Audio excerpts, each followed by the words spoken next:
बच्चों, good morning. कल हमने chapter first real number exercise 1.2 के जितने भी क्वेश्चन थे वो सॉल्व किए थे। उनमें से हमने क्वेश्चन नंबर फर्स्ट और सेकंड को सॉल्व किया था। आज हम क्वेश्चन नंबर थर्ड को सॉल्व करेंगे। देखा क्या कहता है क्वेश्चन नंबर थर्ड। ये कहता है ए भाज्य गुणनखंड द्वारा निम्न पूर्णांकों के HCF और LCM ज्ञात कीजिए। तो मेरे पास क्वेश्चन नंबर 3 आपको स्क्रीन पर नजर आ रहा है। इसके 3 पार्ट है, 3 में से एक पार्ट कर दिए। देखिएगा ये पहला पार्ट है हमारे पास 12, 15, 21। ये 3 संख्याएं हैं। तो क्या करेंगे हम तीनों संख्याओं के फैक्टर कर लेंगे। तीनों संख्याओं के क्या करने हैं, फैक्टर कर लेंगे। तीनों संख्याओं के जब फैक्टर कर लेंगे तो देखिएगा 12 के फैक्टर हो चुके हैं 2 into 2 into 3। अब करेंगे 15 के फैक्टर। 15 के फैक्टर 3 5 5 1 3 के 15 के फैक्टर हो चुके हैं आपके पास। ये हो चुके हैं 3 into 5। अब देखते हैं 21 के फैक्टर। 21 के फैक्टर करेंगे 3 7 7 1। तो 21 के फैक्टर हो चुके हैं हमारे पास। ये हो चुका है 3 into 7। तो हमारे पास 3 पूर्णांक है 12, 15, 21। हमने इन तीनों के फैक्टर कर दिए। तीनों के फैक्टर करके हमने गुणनखंड के रूप में भी लिख दिया कि हमारे जो गुणनफल के रूप में लिखना था वो भी हमने लिख दिया। अब देखते हैं HCF मैंने आपको क्या बताया था, गुणनखंडों में जो भी कॉमन आता है। HCF आपको क्या बताया था, तो गुणनखंडों में जो भी कॉमन आता है तो वही हमारा HCF हो जाता है। तो देखिएगा यहाँ पर मेरे पास 2 और किसी गुणनखंड में नहीं है, 3 तीनों संख्याओं के गुणनखंडों में। यहाँ पर 3 है, यहाँ पर भी 3 है और यहाँ पर भी 3 है।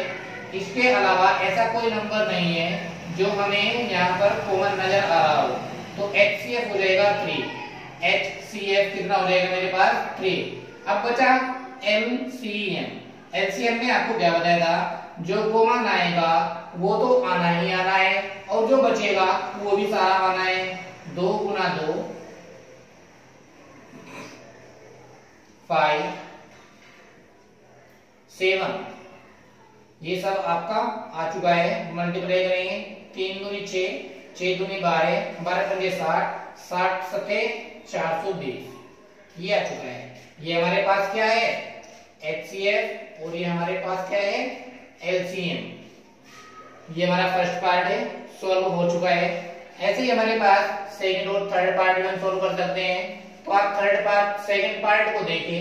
सेकंड पार्ट है मेरे पास 17, 23 और 19। हमें क्या करना है, सबसे पहले फैक्टर करने हैं। 17 के फैक्टर करेंगे। 17 के जब फैक्टर करेंगे तो 17 केवल 17 से डिवाइड होगा, 17 into 1। ऐसे ही 23 के जब फैक्टर करेंगे तो 23 से डिवाइड होगा। अब 19 के फैक्टर करने हैं। 19 के जब फैक्टर करेंगे तो 19 भी केवल 19 से ही डिवाइड होगा। तो 17 के फैक्टर कितने हुए मेरे पास 17 into 1। 23 के फैक्टर कितने हुए मेरे पास 23 into 1 और 19 के फैक्टर कितने हुए मेरे पास 19 into 1। मुझे निकालना है HCF। मुझे निकालना है HCF का मतलब कॉमन। तीनों में क्या कॉमन आ रहा है 1। तो ये हो जाएगा HCF 1। फिर निकालना है LCM जो कॉमन आता है वो तो आना ही आना है 1 into जो बचा है वो भी आ जाएगा 17, 23 और 19। मल्टीप्लाई करके लिख देंगे, यही आपका क्या हो जाएगा LCM आ जाएगा। ये था हमारा क्वेश्चन नंबर 3 जिसमें हमारे 3 पार्ट थे। 3 पार्ट में से आप 2 पार्ट कर चुके हैं। अब आप देखेंगे क्वेश्चन नंबर 4। क्वेश्चन नंबर 4 बहुत अच्छा क्वेश्चन है, ध्यान से देखिएगा क्या दिया गया है। क्वेश्चन नंबर 4 इंपोर्टेंट भी है, आसान भी है और अच्छा भी है। देखना है आपको कि इसमें क्या दिया है और हमें क्या करना है। देखिए इसमें क्या दिया है क्वेश्चन नंबर 4 में। क्वेश्चन नंबर 4 में इसने दिया है HCF 306 3657 इक्वल्स टू 9। ये तो इसने दिया है गिवन, ये तो इसने दिया है। और एलसीएम ऑफ 306657 ये आपको कैलकुलेट करना है। तो क्वेश्चन में ये कहा इसने HCF 306 657 बराबर 9 दिया है, एलसीएम 306 657 याद कीजिए। मतलब ये मेरे पास दो संख्याएं हैं 657 और 306, मेरे पास ये दो संख्याएं हैं। इन दोनों संख्याओं का HCF उसने दे दिया और इन दोनों संख्याओं का एलसीएम वो हमसे ज्ञात करा रहा है। कैसे ज्ञात करेंगे देखिएगा। हमने आपको एक फॉर्मूला बताया था। एक फॉर्मूला क्या बताया था हमने आपको, क्या बताया था हमने फॉर्मूला आपको बताया था, दो संख्याओं का गुणनफल बराबर, दो संख्याओं का गुणनफल बराबर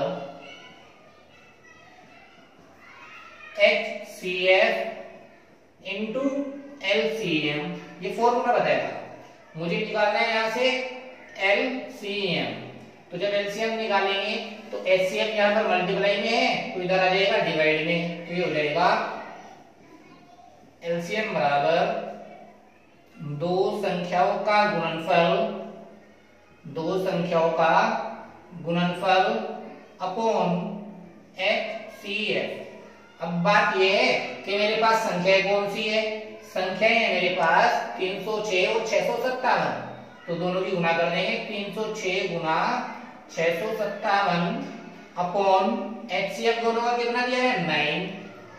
तो 9 से डिवाइड करेंगे, तो जब 9 से डिवाइड करेंगे 9 से ये कट जाएगा आपका 306। तो 9 से 306 को काटेंगे आप, 306 गुना 657 बटे 9, 9 से काटेंगे इसको, 9 या 27, 3 9 चौक 36, ये बच गया मेरे पास 34 इंटू 657। अब हम क्या कर लेंगे, दोनों की मल्टीप्लाई कर लेंगे।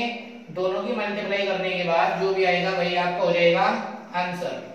देखिएगा मल्टीप्लाई भी देख लेंगे आप, 65734, 4 सत्ते 28 हासिल को 2, 4 पंजे 20, 2 22 हासिल को 2, 4 6 24 और 2 26, 3 सत्ते 21 हासिल को 2, 3 पंजे 15, 2 17 हासिल को 1, 3 6 18 और 1 19, 8 3 3 2 2, यह रहेगा 22,338, 22,338। ये आ जाएगा दोनों की मल्टीप्लाई करके, यही हो जाएगा मेरे पास एलसीएम। तो इसे लिखेंगे हम एलसीएम ऑफ 306657 इक्वल्स टू 22,338। यही हो जाएगा मेरे पास आंसर। तो ये था हमारे पास क्वेश्चन नंबर 4। आप क्वेश्चन नंबर 4 भी कर चुके हैं। अब आप देखिएगा क्वेश्चन नंबर 5। क्वेश्चन नंबर 5 क्या कहता है, क्वेश्चन नंबर 5 पर ध्यान दीजिएगा, पढ़ लेंगे आप, पढ़े आप ध्यान से पढ़े।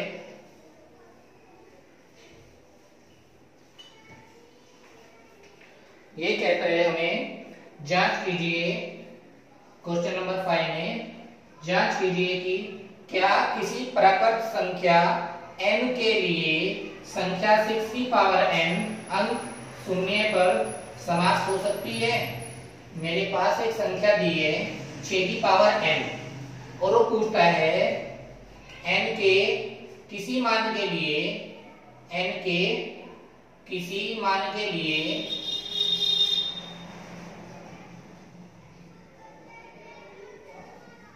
6 की पावर n शून्य पर समाप्त हो सकती है, समाप्त हो सकती है।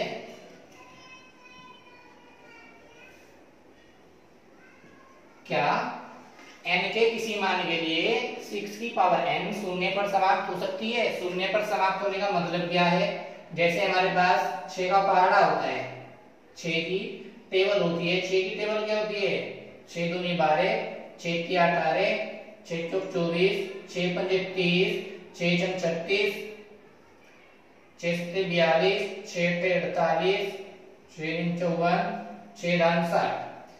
अगर मैं n का मान 1 रखता हूं, n का मान 1 रख दूं तो मेरे पास 6 आ जाता है।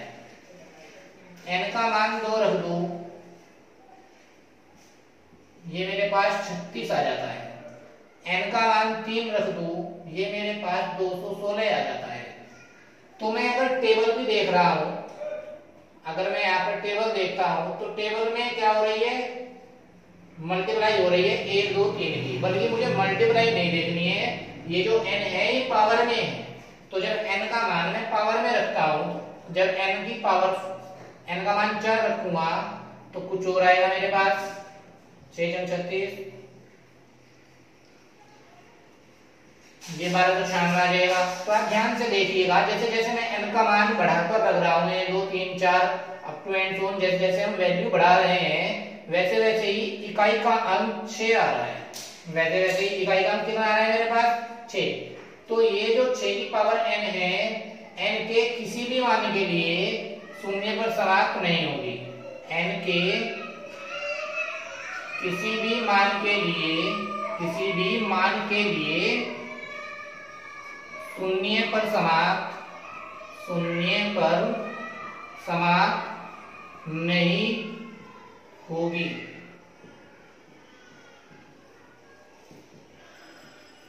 संख्या 6 की पावर n के किसी भी मान के लिए शून्य पर समाप्त नहीं होगी।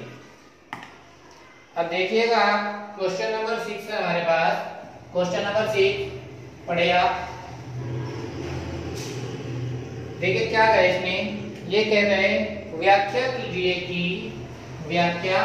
कीजिए कि क्वेश्चन नंबर 6 है, व्याख्या कीजिए कि 7 गुना 11 गुना 13 प्लस 13 और 7 गुना 6 गुना 5 गुना 4 गुना 3 गुना 2 गुना 1 प्लस 5 भाज्य संख्याएं क्यों है? भाज्य संख्याएं क्यों है?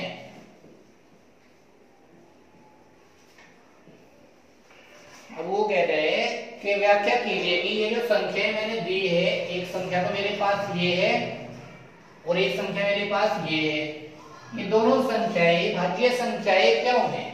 तो देखिए ध्यान से देखिए, इसमें जो एक संख्या है मेरे पास ये है 7 गुना 11 गुना 13 प्लस 13। मैंने क्या किया, इसमें से 13 कॉमन ले लिया। 13 कॉमन लेने के बाद यहां से बचा मेरे पास इस टर्म में से 7 इंटू 11 प्लस 1, ये हो गया 13 इंटू 11 7 77 प्लस 1, ये हो गया मेरे पास 13 इंटू 78। अब जो 78 है, जब हम इसके फैक्टर करेंगे, 78 के जब हम फैक्टर करेंगे तो जब 2 से फैक्टर करेंगे, 2 3 6 2 9 18, 3 कम 3 3 9 13 कम 13, फैक्टर के जब फैक्टर करेंगे आ जाएंगे 13 2 इंटू 3 इंटू 30, यह रहेगा मेरे पास 2 गुना 3 गुना 13 गुना 13। तो देखिएगा यहाँ पर जितनी भी संख्याएं हैं, 2 ये भी भाज्य संख्या है, 3 ये भी भाज्य संख्या है, 13 ये भी भाज्य संख्या है और 13 ये भी भाज्य संख्या है। भाज्य संख्या वे संख्याएं होती है जो या तो अपने आप से विभाजित होती है या केवल 1 से विभाजित होती है। जो संख्याएं या तो 1 से विभाजित होती है या अपने आप से विभाजित होती है। 2 ये भी 2 से ही विभाजित हो सकती है, 3 ये भी केवल 3 से, 13 ये भी केवल 13 से, 13 ये भी केवल 13 से। तो जो संख्या है या तो अपने आप से विभाजित हो जाए या 1 से विभाजित हो जाए, डिवाइड हो जाए, तो वे संख्या भाज्य संख्या कहलाती है। तो हमने क्या देखा, 7 इंटू 11 इंटू 13 प्लस 13 के गुणनखंड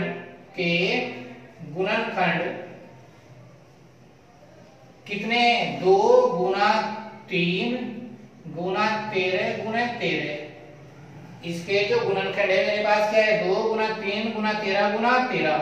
सारे के सारे केवल भाज्य गुणनखंड है, सारे के सारे केवल क्या है भाज्य गुणनखंड।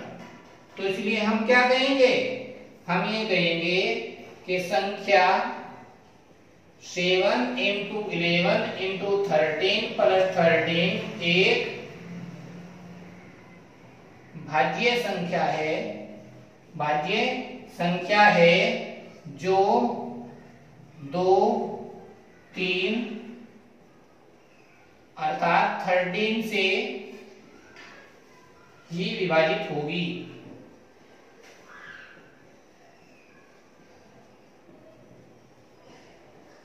आंसर यही क्या है आपका आंसर।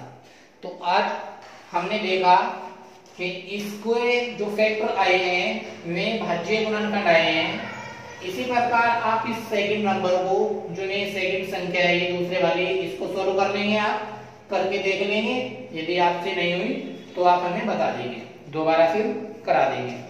तो इसमें क्वेश्चन नंबर 6 के बाद 7 हो रहे, ये कहते हैं किसी खेल के मैदान के चारों ओर एक वृत्ताकार पथ है। कोई खेल का मैदान है और मैदान के चारों ओर एक वृत्ताकार पथ है।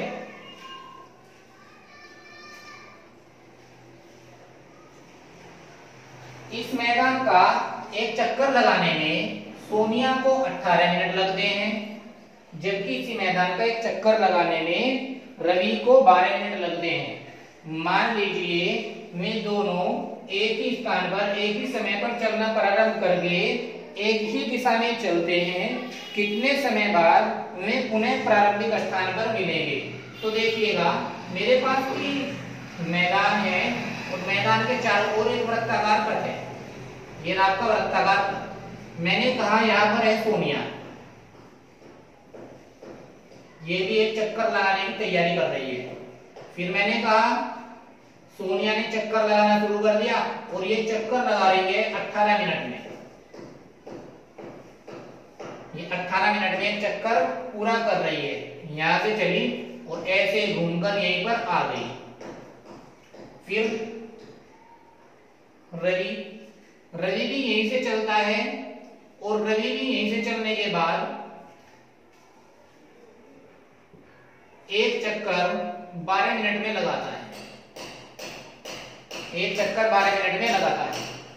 अब कितने समय के बाद वे दोनों इसी पॉइंट पर मिलेंगे, कितने समय के बाद वे दोनों इसी पॉइंट पर मिलेंगे। तो जब भी इस प्रकार के क्वेश्चन आएंगे तो इस प्रकार के क्वेश्चन में आपको एलसीएम ही कैलकुलेट करना होगा। क्या कैलकुलेट करना होगा? एलसीएम। क्योंकि 12 और 18 मिनट के बाद जब वे चलना प्रारंभ करेंगे, ये जो 18 मिनट लग रहे हैं इसकी स्पीड कम होगी, ये जो 12 मिनट वाला है इसकी स्पीड थोड़ा ज्यादा होगी। तो 12 मिनट और 18 मिनट देखिएगा, 12 और 18 दोनों का एलसीएम निकाल दे आप। दोनों का एलसीएम कितना आएगा? 6 दूनी 12, 6 की 18, 2 एकम 2, 3, 3 एकम 3, 6 दूनी 12, 12 किया 36, 6 दूनी 12, 12 किया 36। तो मेरे पास 12 और 18 का जो एलसीएम है वो है 36। तो दोनों 36 मिनट के बाद पुनः अपने प्रारंभिक स्थान पर मिलेंगे। 36 मिनट के बाद दोनों ही अपने प्रारंभिक स्थान पर मिलेंगे।